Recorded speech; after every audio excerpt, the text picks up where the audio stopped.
what we need is for certified assessors to have a special module that says if you're going to go work with an academic research environment, there are some things that these people will tell you that shouldn't surprise you. They're different from what you may have had in the rest of your professional life as an auditor, Right. but you need to still see, okay, and they have probably some compensating controls, but they're going to tell you something that is not your standard thing. So if you're just ready to say, well, it has to be this, check. And if you don't do it, then it's bad. No, there has to be that possibility to figure out, okay, because all of us are interested in keeping the data secure. So we have the same goal. It's just that for some use cases, you may have to make a modification. And that, I think, is something that we will still need to figure out. Welcome. I'm your host, Erik Phillips, a certified CMMC assessor and CMMC provisional instructor. Today, I am beyond excited because I have Dr. Erik Deumens, who is Senior Director of Research Computing at the University of Florida. And Erik brings if I'm correct, over 40 years of scientific research experience. That is pretty impressive. So I'm going to try to glean all the insights we can during this interview from Erik. How are you today? I am fine. Thank you for having me. Now, before we get into the research and the technical and the CMMC related topics, I always like to know what my guests do for fun outside of work. Well, one of the things that I do like is travel in all kinds of ways. I like to go on long trips, but I do like to just go on road trips and bike trips and walking. You know, I love nature and the mountains. So that's probably the thing that I enjoy the most and try to really make time for on a regular basis. Wow, awesome. Yeah, I love the outdoors as well, and cycling, definitely therapeutic. Mm-hmm. What are some of your favorite places that you've gone hiking? I love to go to Asheville in North Carolina and the areas around there. There's some beautiful national parks and just beautiful to go. And especially in the summer when it gets too hot in Gainesville, that's where you go. It's a little bit cooler there, higher up because of the mountains. If I have more money at some time and more time, then I love to go to Colorado. Those are the real mountains. The North Carolina are just baby mountains. I had an opportunity to go to Denver and also Winter Park, Colorado, and yeah, it's beautiful. Yeah. As I alluded to in your intro, you've been a scientist and in the academic research sector for over 40 plus years. That is very impressive, and clearly you're very passionate about what you do. Well, let's start off from how did you first get started? Well, as a kid, I really loved technology and science fiction. I was 15, 16 when we had the whole moon landing program. That, of course, was absolutely exciting. So that's where I got my love for science, and I wanted to figure that out. And then I went to college and studied physics and mathematics. And that's where I learned about computers, and I fell in love with computers. And that's when I then did my PhD in computational nuclear physics, and then later I switched to computational chemical physics. But that's how I got really in depth into high performance computing and how computers are used for research. And I became sort of, even though I was a physicist and a mathematician, I also became a computer scientist by just learning it the hard way. And then I've been doing active research in computational chemistry for about 30 years. But since 2011, I became the director for research computing. So now I manage a team that manages the computing resources at the University of Florida to support research computations and data management and data transfers. And that then also since 2015 includes regulated research. So that's where we come to the topic of our conversation. Right. Okay. Wow. Awesome. So for non-scientists like myself, in layman's terms, what type of research do you all do at University of Florida that you're involved in? Well, the research that I did was essentially create a mathematical model and method that would then be implemented on a computer to solve the fundamental equation of physics, which is the Schrödinger equation. Okay. It controls how molecules interact with each other. And so if you want to design new materials, or if you want to understand how a particular chemical, like a pharmaceutical molecule, how does it interact with the cells in your body to do what we want it to do, that's described by these methods. And that's what I was doing, simulating and analyzing with computers how do these molecules interact with each other so that you can determine, oh, we need to modify this molecule a little bit so that it goes better or that it doesn't have this side effect or whatever. Sounds pretty complex.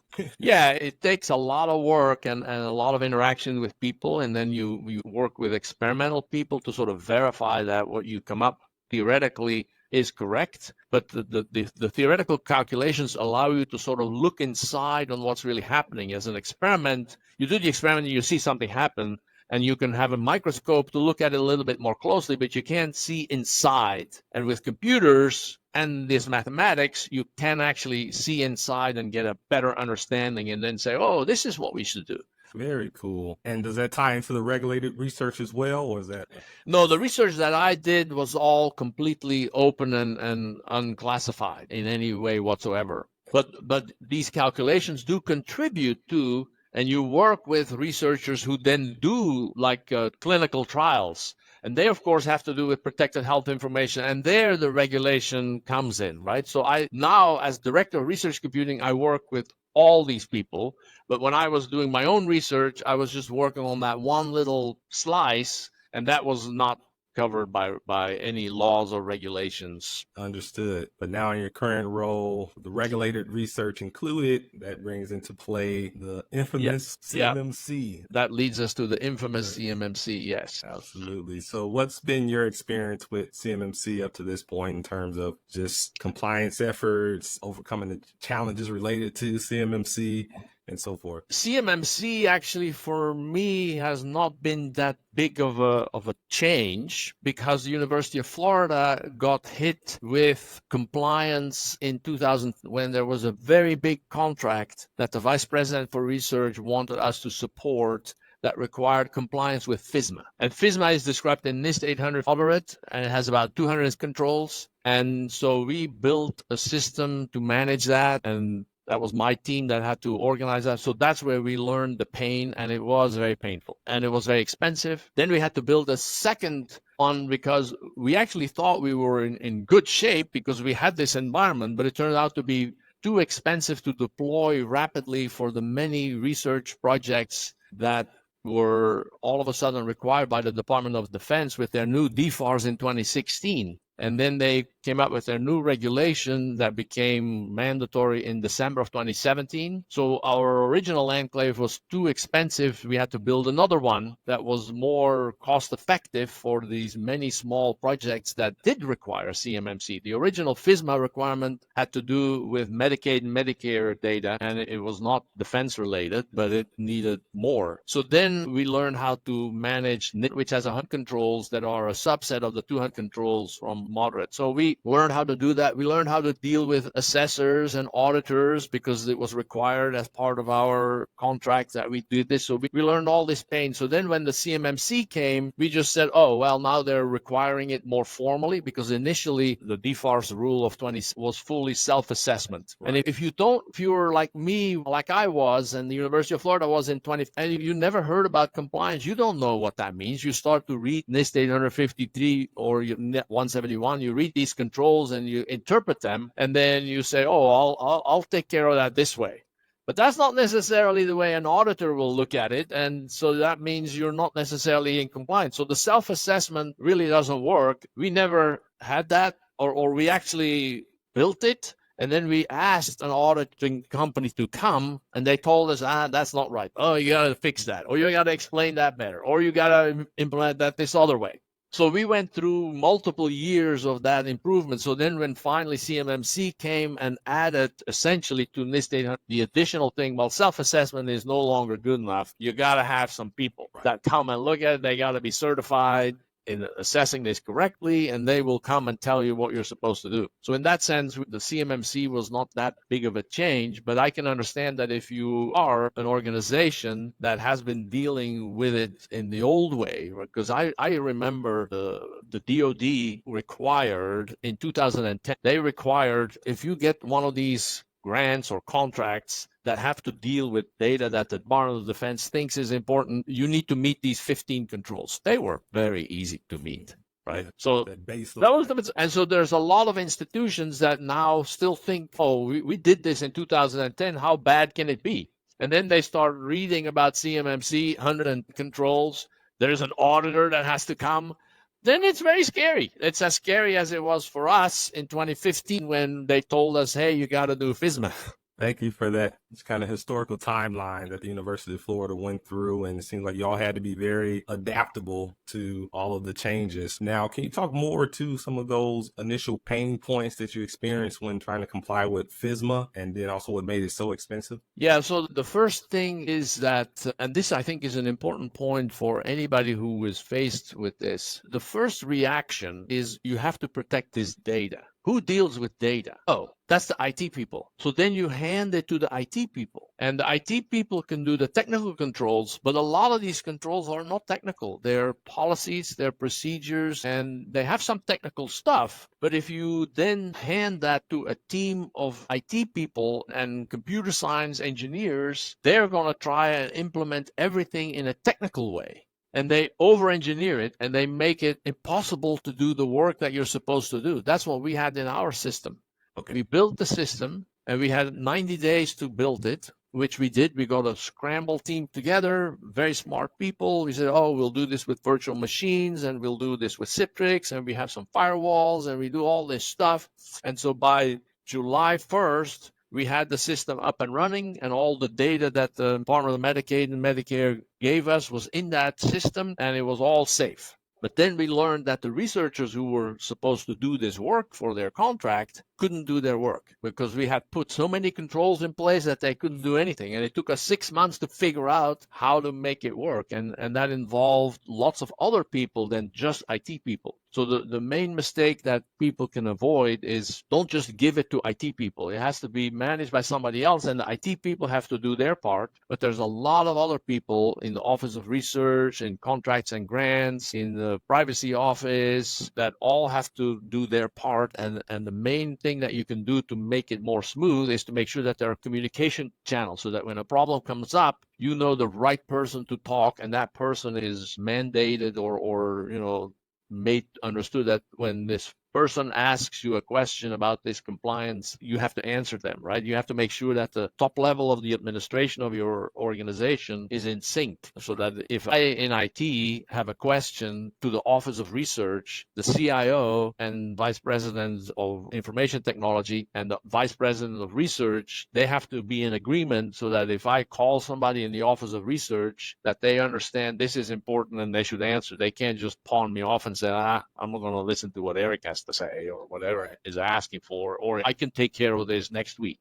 Usually, so that communication channel is what was the most painful to make work. Okay. That's an important point. And then the technical issues are important, but they're usually easy because you can give them to an IT and say, oh, you have to make sure that there is a screen lock. Well, we know how to configure that. IT people can do that, right? That's easy. You have to make sure that if you move data in and out, it goes with SFTP instead of FTP, that it's encrypted. Oh, that's it. We can configure that. That's easy. So those technical controls are pretty easy in a way. It's the other ones that are much more complicated. Yeah.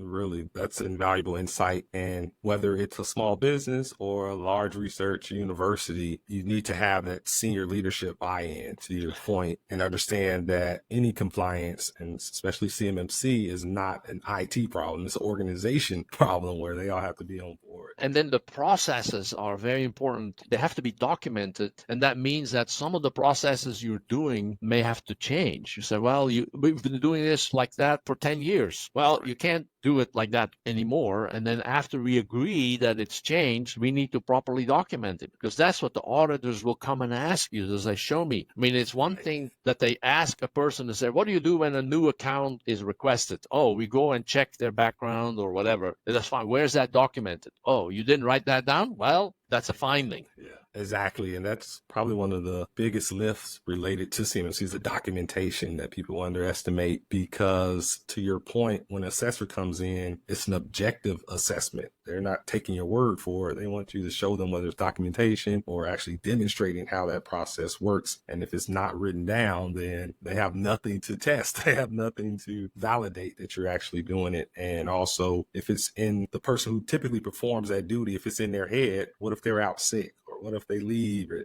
if you don't have a documented process, then you're in trouble. Absolutely. Good insights. Fast forward to current day. Okay, you all went through FISMA and then with the NIST 800 moderate, a lot more controls than CMMC. But with the CMMC, we know that you mentioned the controls, but from the assessor standpoint, we're looking at those 300 assessment objectives. And that's commonly overlooked when organizations perform self-assessments. They're just looking at the parent level and saying, yeah, we do that subjectively. But those objective assessment objectives, that's where the rubber meets the road, where you actually got to have that documentation and those controls. Now, we know that DoD has published a CMMC proposed rule. They gave us an early Christmas gift last year. Yes. Going through the final phases of the rulemaking. What was your initial reactions to reading the proposed rule? Were any surprises for you? Not really, because we have been engaged with the CMMC development from when it was first CMMC version 1, and there were 5 levels, and there were some extra controls in addition to NIST data. Then there was this first comment period where a lot of people complained, and then it was simplified to be CMMC version 2, which is what we're working with now. There are now only 3 levels. There's level 1, level 2, and level 3, where level 2 is the one that is most applicable to most universities, and the extraneous controls that were taken from ISO have been taken away. It's now just NIST data Rev 2, and then at some point it'll be upgraded to Rev 3, but we just went through an upgrade. Rev 3 is inspired by Rev 5. We just went through and updated our NIST data SSP from Rev 4 to Rev 5, so we've seen what the differences are, and they're very similar for the ones that will come between Rev 2 and Rev 3. But so the number of controls are more clear. There is now proper documentation. And I think the guidance documents that are also published for this RFI, together with our Christmas present, the rule was published, but also the guidance documents were published. I think these guidance documents are pretty good. They're straightforward to read. They provide a lot of good information. There's going to be questions, but I think it's a good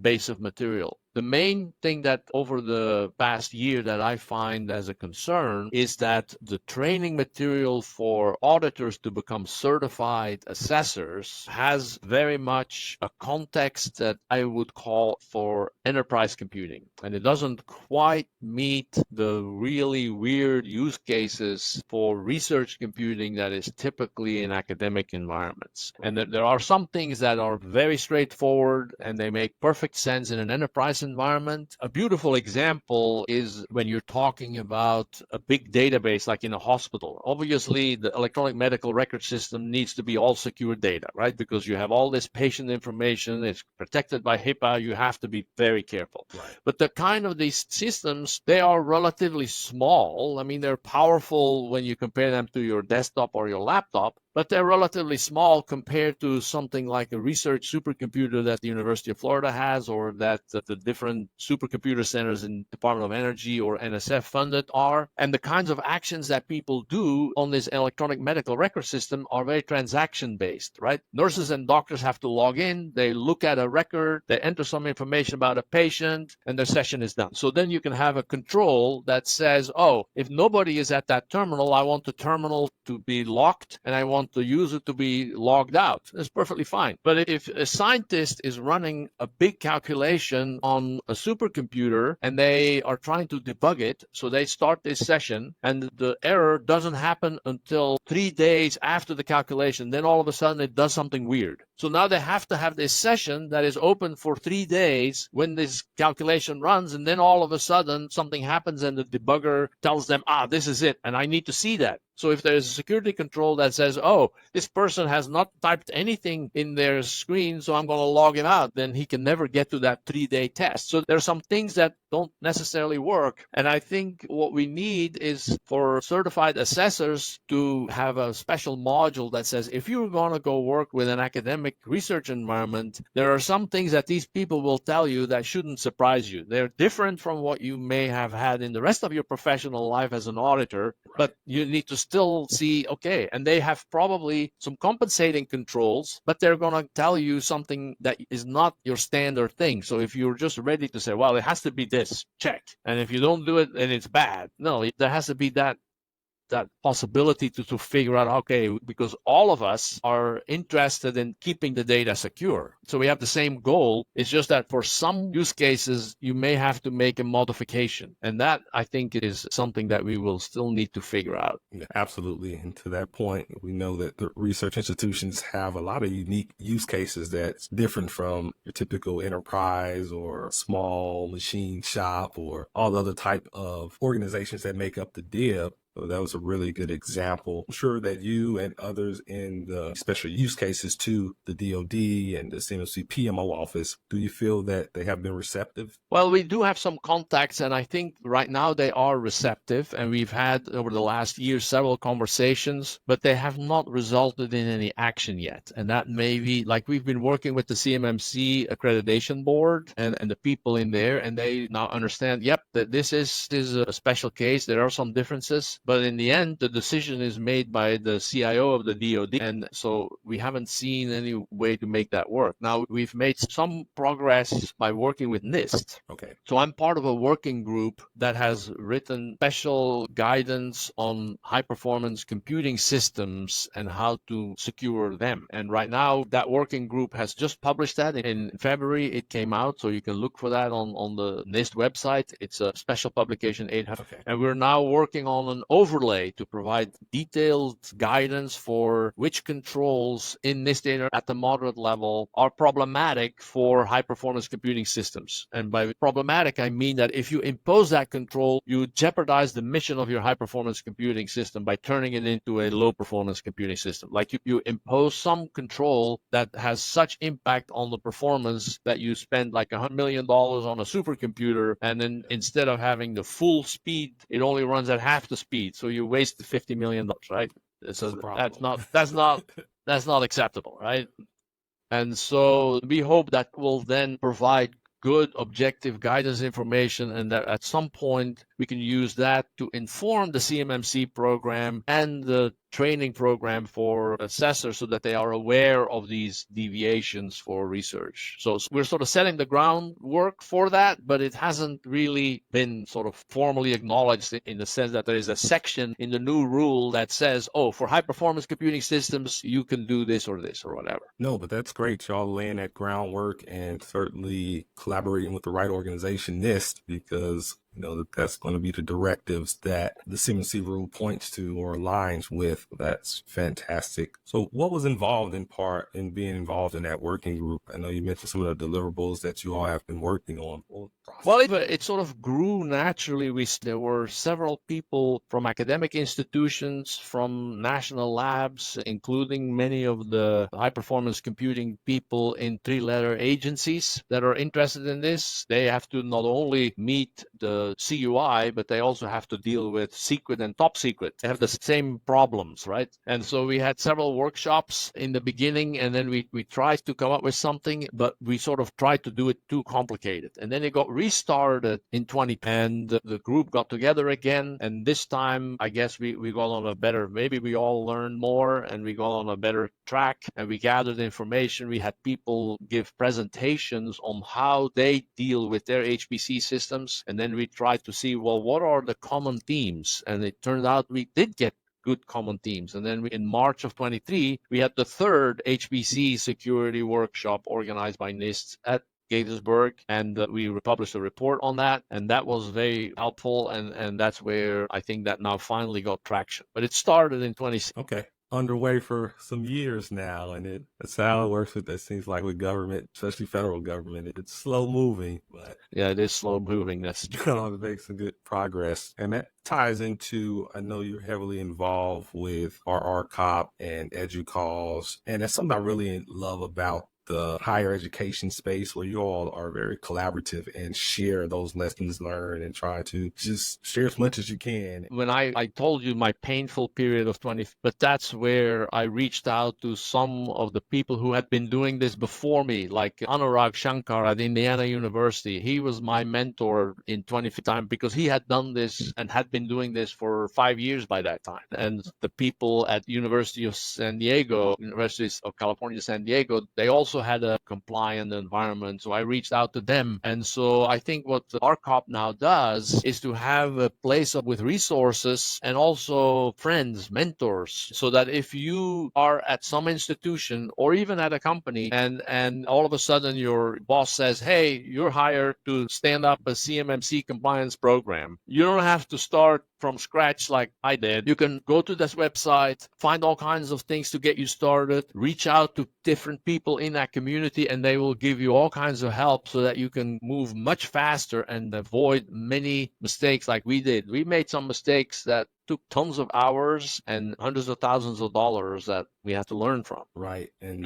that's fantastic, because when you think about the private sector, typically private sector companies don't share their lessons learned and just their intellectual property and resources. But within the research community, you all are just a very collaborative, sharing community. That's awesome. And to your point, someone doesn't have to start from scratch, and even attending the monthly webinars, the conferences, the website. There's just so many resources out there available that you all have collaborated on to create and just freely share. Going back to the documentation, what are some ways that the University of Florida approaches its documentation for CMMC? How have you all kind of streamlined that process or made it less painful? Well, one of the things that we originally did is we created a big document, and that document captured what the procedures were, but we then figured out that the documentation, the internal documentation that different people or that especially system administrators use gets updated in a different system. And then when we got another audit, the auditors would say, hey, there's a discrepancy between what's in your SSP and what they really do. When we do interview them and we ask them to present, it's not the same. And we really don't have the extra staff to constantly sit there and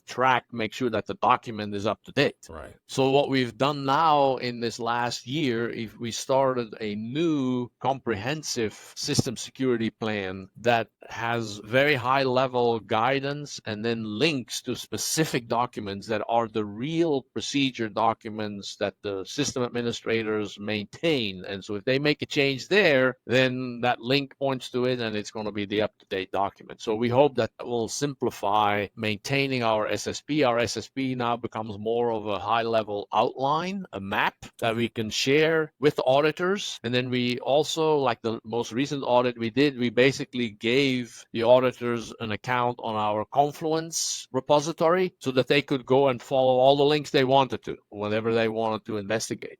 And that way, it's more comprehensive and up-to-date. We don't need the extra staff time to sort of maintain just the SSP. Yeah, that alone can be a full-time job for someone. Yeah, and then we also make sure that if there are public-facing policies and procedures, we link to the pages that are there, right? And if they're university-maintained pages, they link to that one, and if a change is made, it's made there by the right people that are responsible for that page. Okay. And that way, we just maintain more consistency. Okay, no, that's great, because from the university standpoint, when they're going through that assessment or audit, you want to make the auditors or assessors' job as easy as possible. You want to connect the dots for them. They don't really want to have them searching for evidence and trying to figure out what's what. So it sounds like you all have found a way to pretty much connect those dots for them and pretty much wrap up that evidence and documentation in the bow form so they can easily navigate it. Right. Absolutely. Now, what are some other lessons you all learned from the recent audit that you referenced? Well, that it is very important to establish these communications between different people with different responsibilities. Like I said, it's not just IT. And for instance, the Information Security Office is independent of research computing. My staff is responsible for the services. We maintain the system. We support the users. But the Information Security Office is independent. They report to the CISO, the Chief Information Security Officer, and he and we both report to the CIO. Okay. But that gives us some independence. So we have a dedicated person in the Information Security Office who I always go to if there are any issues views, but it gives the Information Security Office a level of independence. So if we do something, they are the ones who do our regular scanning of ports and they provide reports and then we respond to them. But they are not the ones who recommend how we architect it, right? Because if they would say, in order to meet this control, we think you should do this, then they sort of have a conflict of interest in reporting to the CIO that, yes, they did the right thing because they followed our recommendation. Well, that's if it's your own recommendation, it doesn't really make you independent, right? So since they are independent, I make a decision of how to do it, and they will say, does it meet the controls? If it does meet the controls, then they can report to the CIO, yep, as far as we know, they are doing the right thing. And then when an external auditor comes, they will most likely confirm that because it was already an independent sort of view. So that way we have a good person that we are in a good relationship with, but they give us good, positive, objective feedback, right? Because it's not their system and it's their job to make sure that we do the right thing. Okay. Yeah. And the same way we have a good relationship with the Office of Internal Audit. So on an annual basis, they audit a subset of the controls of our system. And we know them, but they're not responsible for it. And they have to report to the Board of Trustees and the President. And so they will then say, yep, the University of Florida is maintaining this system in good faith. And as far as we can tell, that's good. And then when we do an external assessment, that usually gets confirmed. Okay. Yeah, certainly want to have that separation of.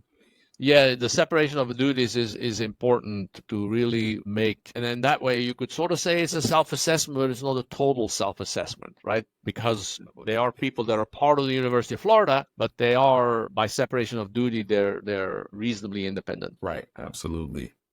Understood. Now, I know you mentioned as far as the regulated research, going back to, I believe you said 20 with FISMA, and then even far back as 2000 with the DoD and an initial baseline of controls. We know a big part of complying with any cybersecurity framework is just the culture of the organization. Do you feel that since the University of Florida Research Department has gone through so many different compliance frameworks over the years, that culture of being adaptable, making it less painful as far as complying with regulations like CMMC? Yes. I think that definitely has, because these issues have been brought to the attention of the cabinet level, the president and the senior vice presidents and all the vice presidents. They know that there are these things and that it is important, and they hear it from the CIO, they hear it from the Chief Security Information Office, they hear it from the Vice President for Privacy, they hear it from Legal Counsel, they hear it from the Vice President for Research. So they all know, okay, this is important. So if at some point the university says, now this requires some money, then they'll say, oh, yeah, I guess we got to do it because we know it's important. It has all these impacts, and that's important. Whereas if it's like just one person, like if all of this would have happened under the CIO and only his staff or her staff is involved, then if at some point you say, hey, but now we need to change the budget because we need to do these external assessments, which wasn't possible, which wasn't necessary before, but CMMC is going to ask for that. And if we don't do it, then there are all these grants and contracts from the DoD that we can't have.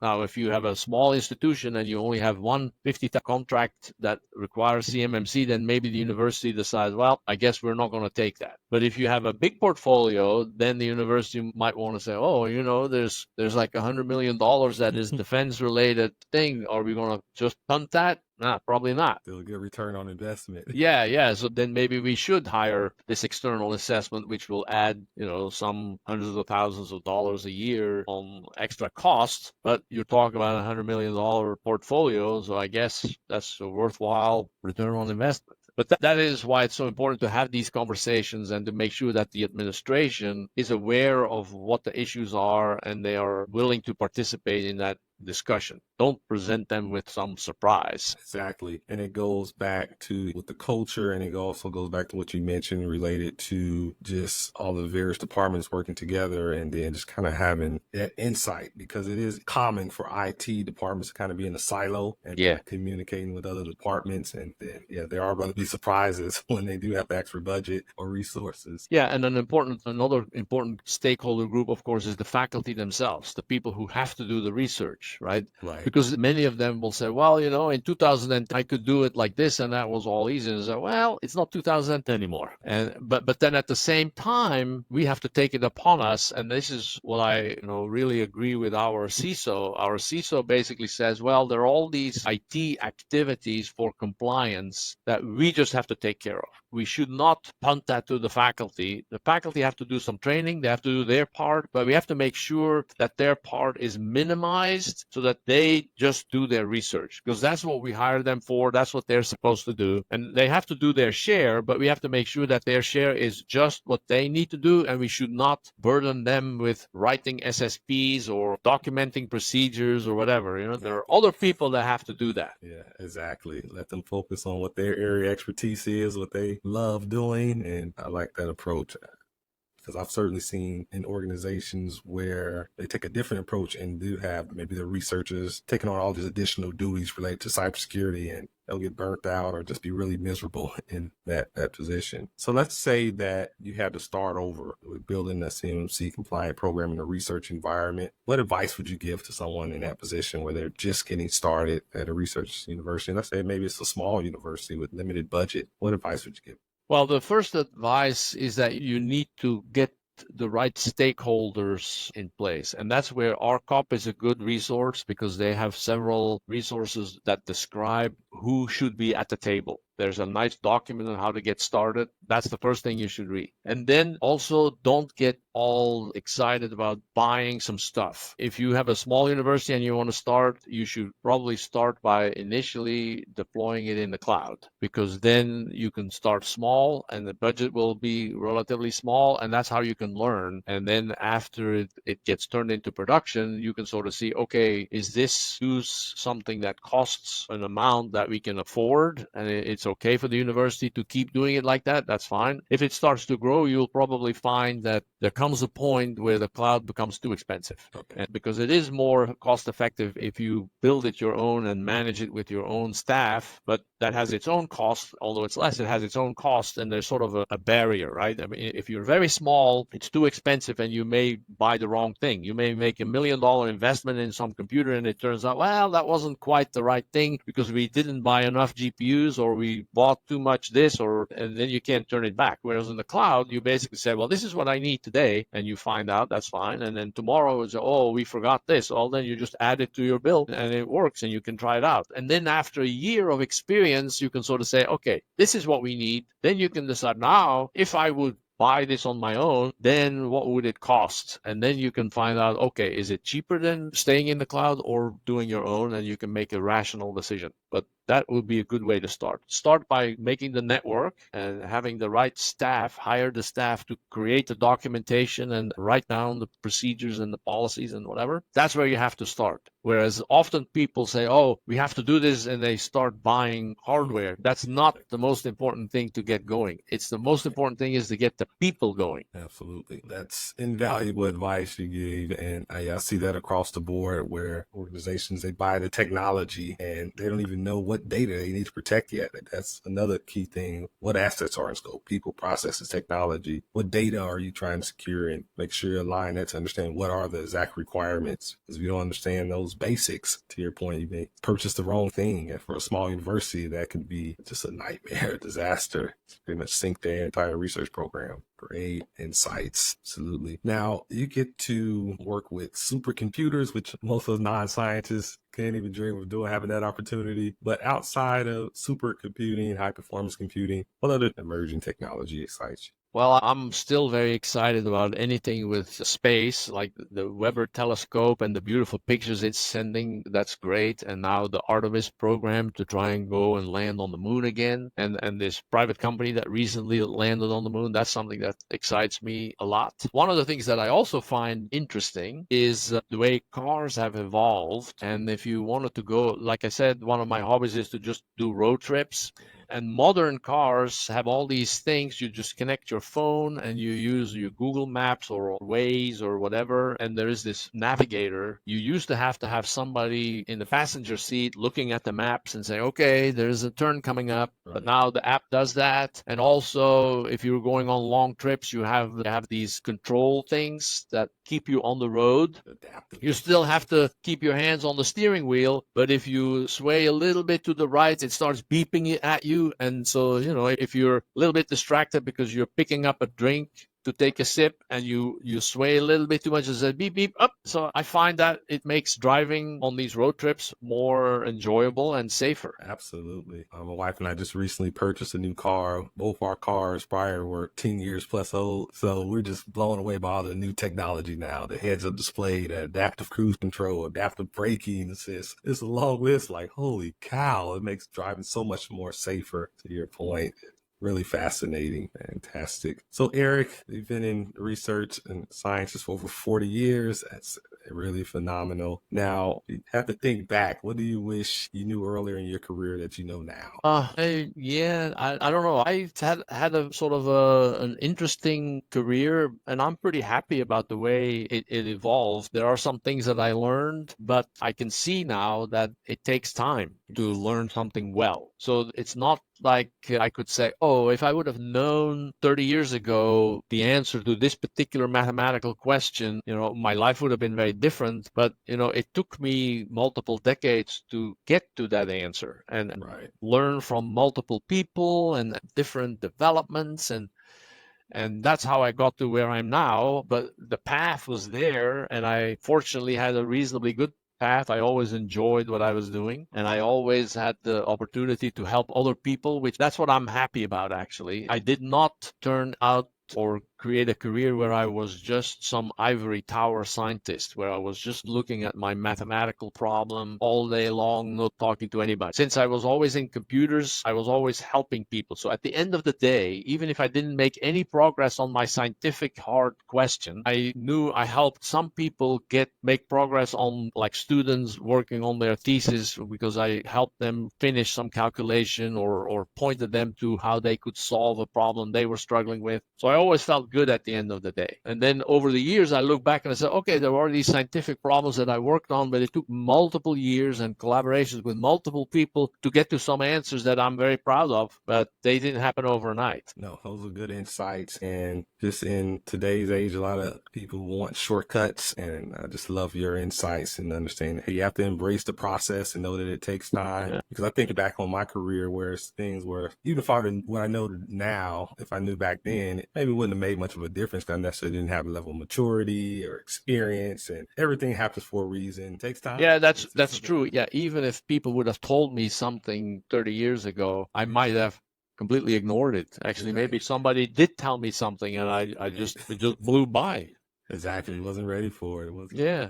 And actually the whole thing with the CMMC is sort of the same, right? I mean, the reason I am where I'm now is because we started in 2015 with this other thing, and it became an educational path where all of a sudden I had to read all these NIST documents that I was not interested in at all, but I had to do it. And now that I do know it, I can tell other people, it's like, okay, these are important things. This is not that important, whatever. Absolutely. Well, Erik, clearly you have a heart for service, and you're really passionate about what you do, and you love helping people. So I'm honored to have the opportunity to have this discussion with you, provide some great insights. As we get ready to wrap up this interview, are there any words of wisdom you want to leave the CMMC Proof community with? No, actually, I really appreciate you reaching out, and I also really appreciate your activity in publicizing things like this. Like, we've been working with you for over a year now and had you part of the RCOP, and I think I very much appreciate the invitation to share some of my experience, and I really appreciate what you do for the community. And I think it makes the world a better place that you're there and doing what you're doing.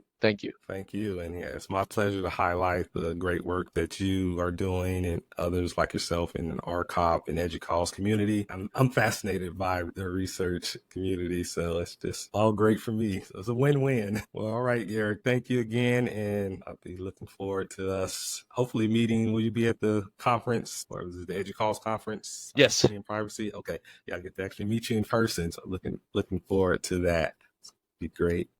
If you receive value from this episode, I invite you to subscribe and like so that you're the first to know when we release new episodes.